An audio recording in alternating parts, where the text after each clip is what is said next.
అందరికీ నమస్తే। తెలంగాణ రాష్ట్ర ముఖ్యమంత్రి రేవంత్ రెడ్డి గారు నిన్న సభలో ఏం మాట్లాడిండో ప్రస్తుతం అదే సోషల్ మీడియాలో నడుస్తా ఉన్నది।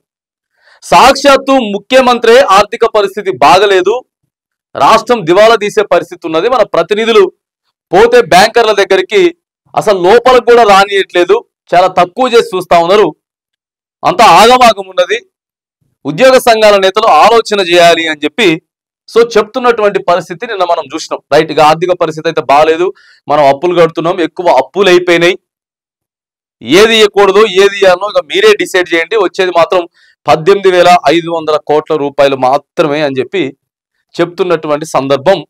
సార్ ఇంకొక మాట కూడా మాట్లాడిండు, నేను ముఖ్యమంత్రిని, నేను యాడికి పోయినా కూడా లగ్జరీగా పోవచ్చు, కానీ నేను అట్లా పోతలేను, సామాన్య ప్రయాణికుడిలాగానే నేను పోతా ఉన్నా అని చెప్పి చెప్పాడు।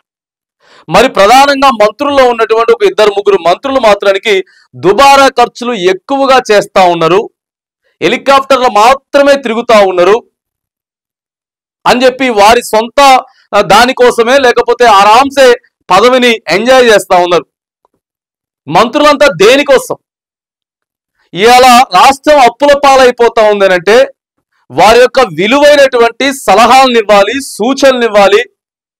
నిన్న ముఖ్యమంత్రి గారు మాట్లాడిండు అంటే ఇప్పటి వరకు మ్యాక్సిమం మంత్రులంతా కూడా వారి వారి జిల్లాలలో కానీ లేకపోతే గాంధీ భవన్ లో కానీ ప్రెస్ మీట్లు పెట్టాలి, ముఖ్యమంత్రి గారు మాట్లాడింది 100కి 100% వాస్తవం అని చెప్పేటటువంటి ప్రయత్నాలు చేయాలి। ఎందుకంటే ప్రతిపక్షాల దగ్గర నుంచి కౌంటర్ వస్తా ఉంది, ఇప్పటికే నిన్న రేవంత్ రెడ్డి గారు మాట్లాడిన తర్వాత కౌంటర్ వస్తా ఉంది, దానికి రీకౌంటర్ ఇవ్వాలి కదా। రీకౌంటర్ ఇవ్వడంతో పాటు మరి సపోర్ట్ గా ఉండాలి। మంత్రులంటే ఒక రాష్ట్రానికి లేకపోతే ఒక రాజ్యానికి మంత్రి ఉన్నప్పుడు లేకపోతే ఒక రాష్ట్రానికి ముఖ్యమంత్రి ఉన్నప్పుడు కింద మొత్తం మంత్రులే కదా, ప్రధానంగా మంత్రులు ముఖ్యమంత్రి రాష్ట్రానికి ఆయువు పట్టు, ఒక్కొక్క శాఖకి ఒక్కొక్కరు ఉంటారు। మన శాఖకి అసలు ఇప్పటివరకు మనం ఏం చేసినాం?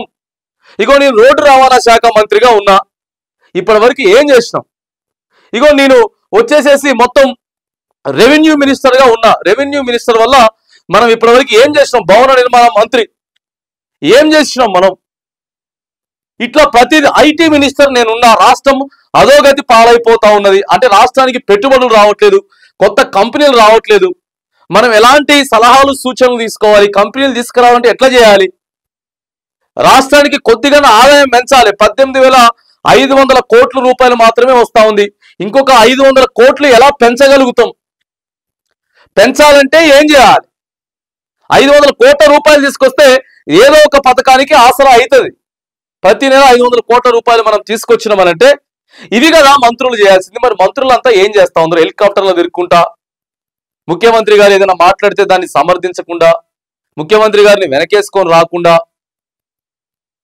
మంచిగా ఆరాంసే ఏం చేశారు, ఏం డెవలప్మెంట్ చేశారు, ఒకవేళ డెవలప్ చేస్తే ఎంత ఖర్చు పెట్టారు అనేది కూడా చెప్పాలి కదా। ఇప్పుడు ఇలా ప్రజలు అడుగుతారు, ఆయన నడిచింది కదా, మరి కేసీఆర్ ప్రభుత్వం వచ్చిన తర్వాత ఇవాళ ఎందుకు నడవట్లేదు, మీరు ఏం చేసిరు అని అంటే ఇక మేము పలాని చేసినాం, పలాని శాఖలో ఇక మేము ఇన్ని రోడ్లు పోసినాం, ఇంతమందికి రైతు భరోసా ఇచ్చినాం, ఇంతమందికి రైతు బీమా ఇచ్చినాం, ఇట్లా సపోర్ట్ చేయాలి ఖచ్చితంగా। మరి ఎక్కడ కూడా పెద్ద ఎత్తున పెద్దగా ఎలాంటి సపోర్ట్ చేసినట్టు లేకపోగా నిన్న తుమ్మల నాగేశ్వరరావు గారు మాట్లాడిన అనవసరంగా ఉచితాలు ఇచ్చినామని చెప్పి మాట్లాడిండ్రు। నల్గొండలో ఏదో సభ జరిగితే మా ఉత్తమ్ కుమార్ రెడ్డి గారు ఆ తర్వాత కోమటిరెడ్డి వెంకటరెడ్డి గారు వీళ్ళు మేమంతా టైగర్లం అని చెప్పుకుంటున్నారు। ఇట్లా ఎవరికి వాళ్ళు టైగర్లు అని చెప్పుకుంటా, ఎవరికి వాళ్ళు ఉచితాలు వద్దు ఇవ్వడం కరెక్ట్ కాదని చెప్పుకుంటా, కొంతమంది ఎమ్మెల్యేలేమో మేము మంత్రి పదవుల కోసం చూస్తా ఉన్నాం, ఇంకా మంత్రి పదవులు ఇంకా ఇయ్యట్లేదు। సో ఇట్లా కొన్ని నియోజకవర్గాలలో మమ్మల్ని అసలు మమ్మల్ని స్టేజ్ మీదకి పిలవట్లేదు అని చెప్పి ఓడిపోయినటువంటి ఇన్ఛార్జు ఎమ్మెల్యేలు మాట్లాడి, ఎంపీలు మాట్లాడి, ఇట్లా ముఖ్యమంత్రి గారే పూర్తి భారం వేసుకొని నిన్న మాట్లాడి చాలా ముఖ్యమంత్రి స్థాయి అయినా సరే తక్కువ, ఇంకా స్థాయికి తక్కువగా మాట్లాడినటువంటి సందర్భాలు ఉన్నాయి। సో అందుకే మరి కీలకంగా ఉన్నది ముఖ్యమంత్రి తర్వాత మంత్రులే। మరి మంత్రులంతా కూడా దేనికోసం? ప్రజల కోసం।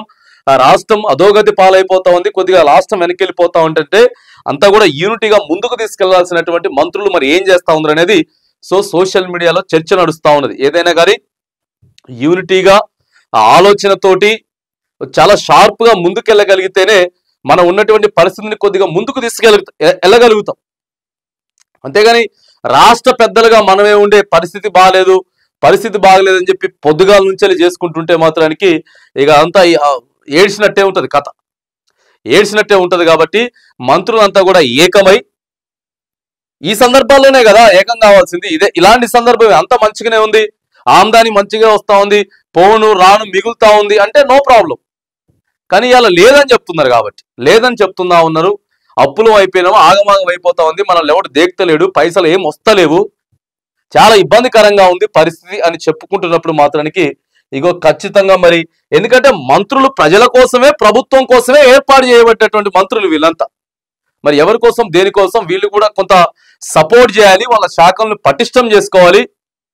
ఈ సందర్భంలోనే కీలకమైనటువంటి సూచనలు చేయాలి ప్రభుత్వానికి, ప్రజలకి సూచనలు చేయాలి.